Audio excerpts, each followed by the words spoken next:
how to register your bicycle here in Japan. So we have here a new bike purchased at, sir, where did you purchase your bicycle? I purchased my bike on Amazon.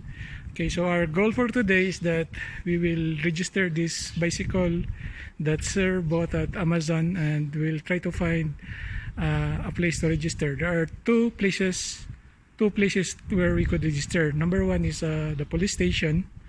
The second is a bicycle shop. So we will try to go there and register his bike. So we arrive at this bicycle shop, and we will go inside and try to have it register here.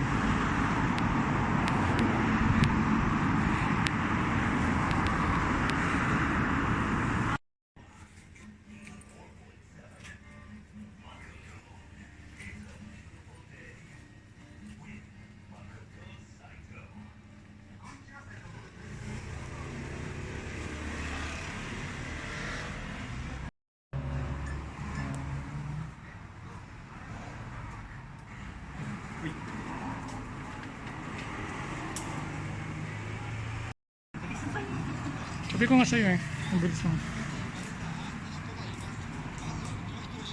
Pwede mo ba kung meron kung pwede yung i-convert mo?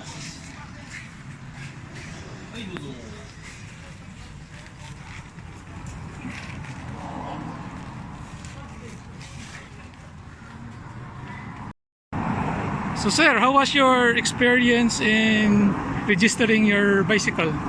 So that was quite easy because firstly I have you as my company to guide me through the Nihongo conversation. Then the personnel was happily gladly to assist us in filling up the form. So it took us only less than 5 minutes. So that's very good. So from the registration process, which part is the most difficult part?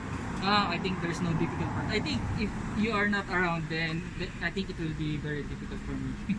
From a rate of 1 to 10, 10 is the highest, 1 is the lowest. How do you rate the registration process of bicycle here in Japan? I will rate it as 10. It's quite easy. So I think even if it's myself, then just fill out the form. Then I think that's I will be not having any trouble.